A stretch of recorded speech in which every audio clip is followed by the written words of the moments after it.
네, 파워 시스템으로 오늘 시장 정리해 보겠습니다. 김석철 전문가입니다. 안녕하십니까? 네, 안녕하세요. 네, 자 오늘 시장을 보면 코스피는 또 한 번 연고점 경신입니다. 2015선까지 올라왔고요. 코스닥은 2%가량 좀 밀려나면서 마감되었었는데 오늘 장 한마디로 어떻게 좀 정리가 되겠습니까?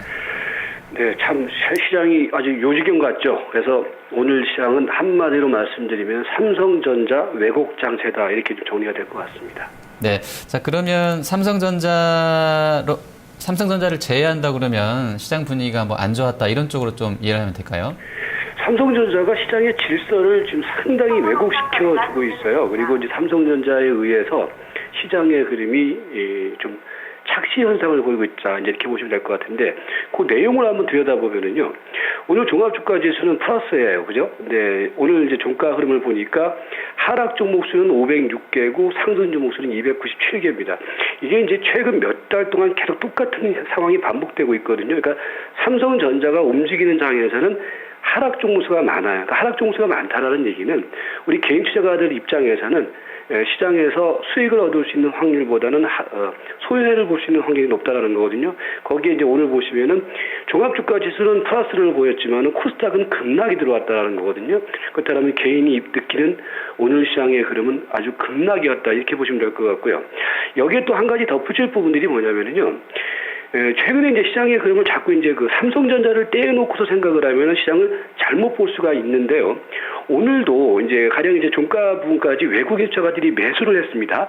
2천억 정도 순매수를 했는데 사실은 오늘 전체적인 그 외국인 투자가들의 매매 상황을 보면은요.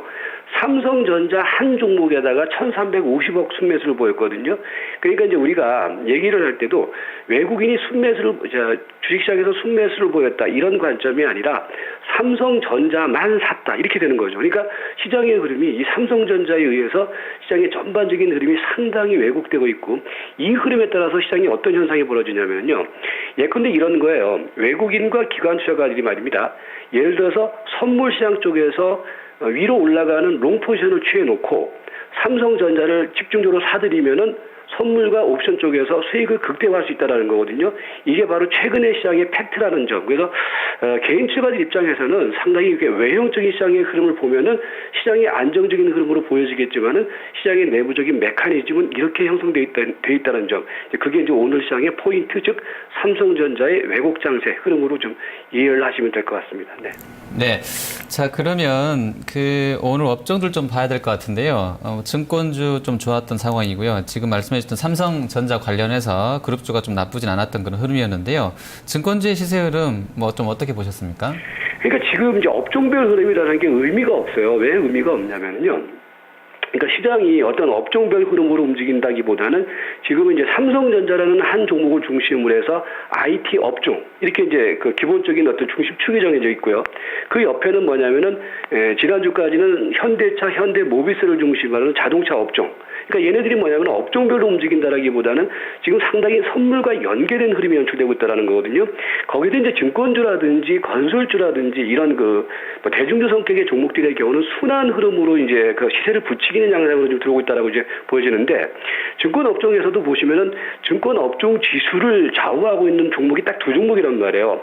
미래에셋증권과 삼성증권 정도가 되겠죠. 그러니까 걔네들이 움직이니까 전체적으로 이제 증권 업종 지수가 아주 강력하게 움직이는 것처럼 보이지만은 이것도 어떤 시장의 중심 섹터 흐름으로 보기보다는 어떤 순환매 차원의 흐름으로 봐야 되지 않느냐 이렇게 보여지기 때문에요. 지금 업종별 구분이라는 것이 삼성전자의 시장 영향력이 커져 있는 상황 속에서는 그다지 큰 의미를 보여주지 않지 않느냐 뭐 이런 관점으로 보시면 될 것 같습니다. 네. 자, 마지막으로 지금 시스템상에 좀 어떤 종목들이 좋은 쪽으로 좀 걸러지고 있나요? 네, 종목은 별로 없어요. 그러니까 왜 없냐면은 예를 들어서 하락 종목수가 상승 종목수보다 배 이상 많고 지수는 지금 2010포인트짜리 놓여있는 자리이기 때문에 종목을 골라낸다는 게 상당히 어렵거든요. 근데 그나마 경쟁력이 있는 종목이라고 하면 뭐 최근의 장세에서는 아무래도 여러분들도 아시다시피 삼성그룹 관련주가 되겠죠. 그 중에서 보시면은 뭐 오늘 흐름 속에서는 뭐 삼성 엔지니어링 같은 종목들이 이제 300일 이동평균선을 돌파를 시키면서 이제 요 자리에서 새롭게 추세가 형성되는 흐름 이런 것들이 포착이 되고 있고요.